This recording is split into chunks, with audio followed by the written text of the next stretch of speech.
Bumi Indonesia selayaknya menjadi rumah bersama bagi setiap orang yang hidup di dalamnya. Keberagaman dan kemajemukan yang ada mestinya dihadapi dan dihidupi dengan sikap yang dewasa. Setiap orang yang hidup di Indonesia seharusnya mempunyai martabat dan hak yang sama. Dengan akal budi dan hati nurani yang dimilikinya, seharusnya setiap orang bisa bergaul satu sama lain dalam semangat persaudaraan. Hak-hak sipil setiap orang di Indonesia selayaknya dijamin dan dilindungi, tanpa membolehkan atau membiarkan seorang pun merampas atau menginjak-injak hak-hak sipil orang yang lainnya. Akan tetapi sungguh sangat sulit dipahami. Fakta yang terjadi dalam keseharian belum menunjukkan bahwa bangsa Indonesia ini adalah bangsa yang beragam dan majemuk. Di negeri ini sekelompok orang sepertinya boleh menjadi hakim terhadap kelompok yang lain. Kelompok yang merasa besar boleh menindas kelompok yang kecil. Kelompok yang merasa kuat dibiarkan merampas hak-hak kelompok yang lemah. Dan anehnya, penindas dan perampas hak-hak kelompok si lemah itu seperti dibiarkan bebas berkeliaran tanpa tersentuh oleh jerat hukum. Sungguh sangat ironis hal ini terjadi di negara Republik Indonesia, negara yang justru memproklamirkan diri sebagai negara yang berlandaskan kepada hukum, di mana semua warga negaranya dijanjikan akan diberi kedudukan dan hak yang sama di mata hukum.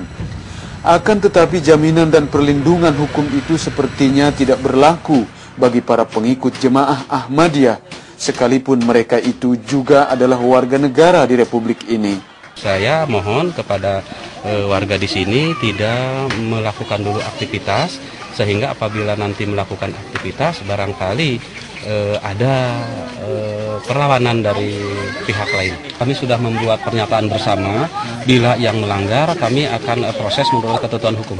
Kami tetap mengadakan pemantauan, dan apabila kegiatan-kegiatan mereka di tempat ibadah itu terbukti, ya, yang sudah disegel itu, ya itu ketentuan hukum yang akan diberlakukan.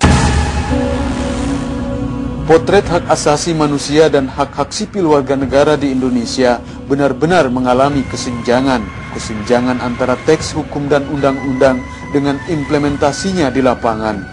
Undang-undang dan hukum di Indonesia seperti mengenal kekecualian. Hukum dan undang-undang sepertinya belum diabdikan untuk kepentingan dan kesejahteraan seluruh umat manusia di bumi Indonesia.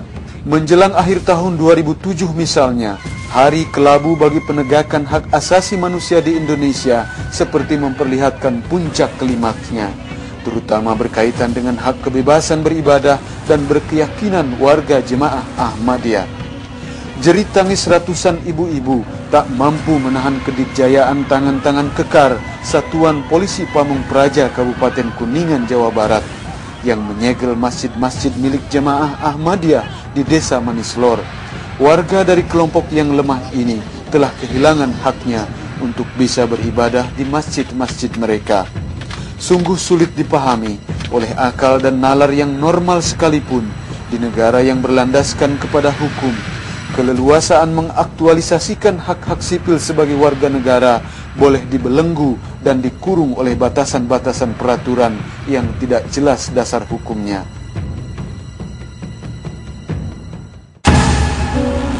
Di Lombok, Nusa Tenggara Barat, diskriminasi hukum dan keadilan bahkan berlangsung bertahun-tahun lamanya tanpa pernah ada upaya negara untuk memperbaikinya.